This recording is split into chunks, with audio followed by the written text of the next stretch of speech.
السلام علیکم ورحمۃ اللہ وبرکاتہ۔ السلام علیکم ورحمۃ اللہ وبرکاتہ۔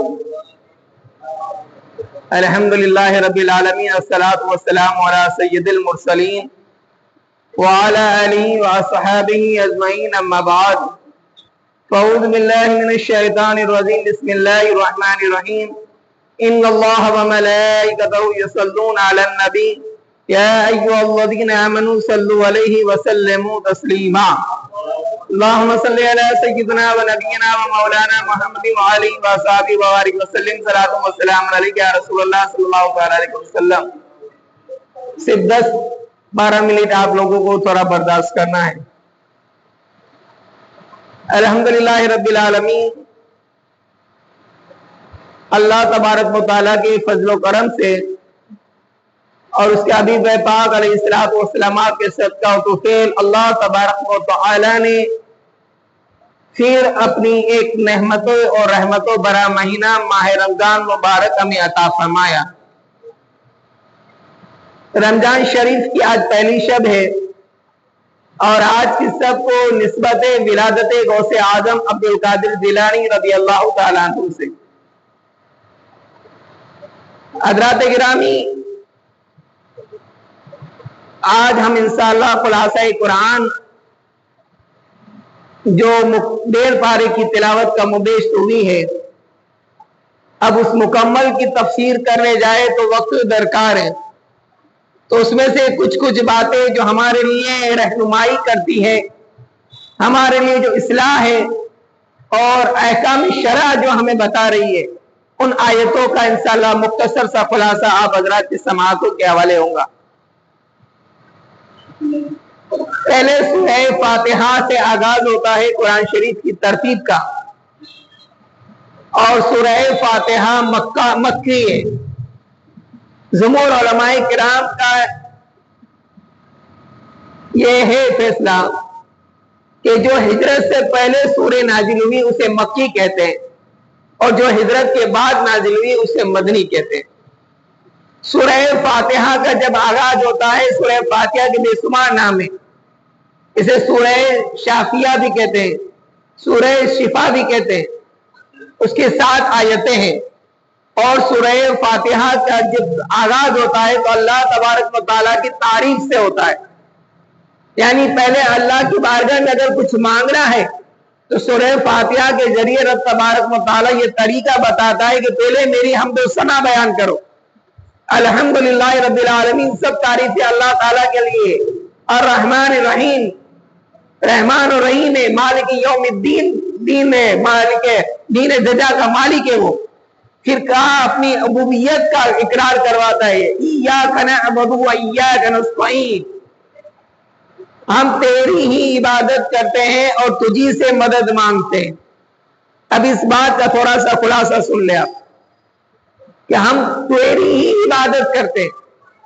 قرآن کریم 1500 سال پہلے نازل ہوا ہے، اور اس زمانے میں کفار قریش تھے جو بتوں کی پوجا کرتے تھے، عبادت کرتے تھے، تو ان کی نفی میں، ان کے خلاف میں یہ آیت نازل ہوئی، مسلمانوں تم کہہ دو کہ ہم رب کی ہی عبادت کرتے ہیں اور ہم تجھی سے مدد مانگتے تھے۔ اس کا مطلب یہ نہیں ہوا کہ دوسرے سے، یعنی اللہ کے نبیوں سے، ولیوں سے، صدیقین سے، صالحین سے مدد نہیں مانگتے تھے، اس کا مطلب یہ نہیں ہوا۔ اس زمانے کے جو مشرکین تھے وہ بتوں سے مدد مانگتے تھے، وہ بتوں سے مدد مانگتے تھے۔ یہ جو دنیا ہے وہ اسباب پہ ہے، یعنی یہاں ایک چیز حاصل کرنے کے لیے دوسرے کا ذریعہ بننا ضروری ہے۔ میں آپ سے پوچھتا ہوں کہ بغیر کچھ کیے کیا ڈائریکٹ آسمان سے آپ کے گھر پہ اناج آتا ہے؟ نہیں آتا نا؟ آتا ہے کہ نہیں؟ بولیے نا، نہیں آتا، کیونکہ اس کے لیے ذریعہ ہے، مدد لینی پڑتی ہے، اور حقیقی معنی میں دینے والی ذات رب تبارک و تعالیٰ کی ہے۔ حقیقی معنی میں دینے والی ذات رب تبارک و تعالیٰ کی ہے، لیکن اولیاء کرام رسولان اعظام کی مدد سے ملتا ہے۔ ایاک نعبد و ایاک نستعین، پھر فرمایا اہدنا الصراط المستقیم، اے اللہ ہمیں سیدھے راستے پر چلا، صراط الذین انعمت علیہم، ان کے راستے پر جن کے اوپر تو نے انعام و اکرام نازل کیا۔ یہ نہیں کہا کہ اے مولا ہمیں سیدھے راستے پر چلا، یعنی قرآن کے راستے پر چلا، حدیث کے راستے پر چلا، نہیں، ان کے راستے پر۔ اب رسول اللہ صلی اللہ علیہ وسلم سے لے کر 1500 سال کے زمانے میں ہمیں ان اسلاف کو دیکھنا ہے کہ جن پر اللہ کا انعام و اکرام نازل ہوا ہے، ہمیں انہیں دیکھنا ہے اور ان کے نقش قدم پر چلنا ہے۔ اگر کوئی کہے کہ دور صحابہ کو مانو اور پھر مجھے مانو، بیچ والوں کو نہ مانو، تو یہ بھی غلط ہے، کیونکہ ہم تک جو دین پہنچا وہ رسول اللہ صلی اللہ علیہ وسلم سے لے کر صحابہ، صحابہ سے تابعین، تابعین سے تبع تابعین، ایسے کرتے کرتے غوث قطب ابدال سے ذریعے ہم تک پہنچا۔ تو سیدھا راستہ پر چلا ان کے جن پر تو نے انعام و اکرام نازل کیے۔ تو انعام و اکرام اللہ کے مقبول بندوں کو ہمیں دیکھنا ہے کہ کن پر اللہ تبارک و تعالیٰ نے اس کو سرچ کرنا ہے، اس کو ریسرچ کرنا ہے کہ اللہ تبارک و تعالیٰ نے کن اپنے محبوبان کو جن پر انعام و اکرام نازل کیا۔ پھر اس کے بعد آتی ہے سورہ بقرہ۔ یہ بہت فضیلتوں کی حامل سورہ مبارکہ ہے۔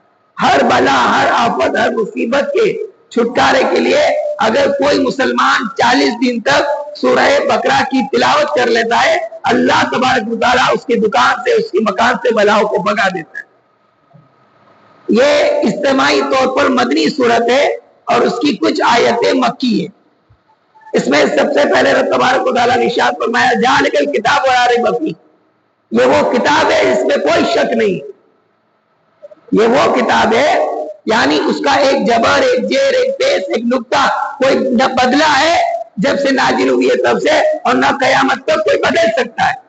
توریت ابھی بدل چکی ہے، انجیل بدل چکی ہے، زبور بدل چکی ہے، لیکن قرآن کریم بعین وہی ہے، کیونکہ اس کی ذمہ داری رب تبارک و تعالیٰ نے لی۔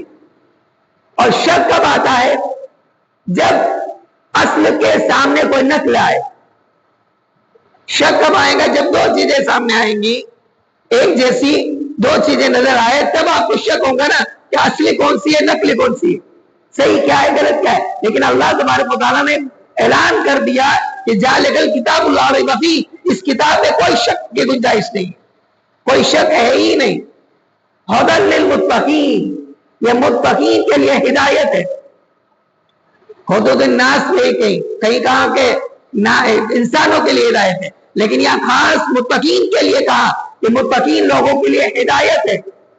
اور ہدایت کے 4 چیپٹر ہے۔ ایک سمجھنا، میں آپ سے کہوں کہ آپ میری بات سمجھ رہے ہیں تو جب آپ سمجھیں گے تبھی آپ کہیں گے۔ ایک کیا ہے؟ سمجھنا۔ دوسرا ہے سننا۔ دوسرا کیا ہے؟ سننا۔ اگر آپ غور سے کوئی بات سنیں گے نہیں تو وہ آپ کے بات مگر دماغ میں بیٹھیں گی نہیں۔ اب تیسرا ہے سننے کے بعد اس کو سمجھ لینا، یعنی جب تک آپ کوئی بات سن لیں اور سمجھے نہیں تو یہ کہاں سے سنا، یہ کہاں سے نکال لیا ہے وہی۔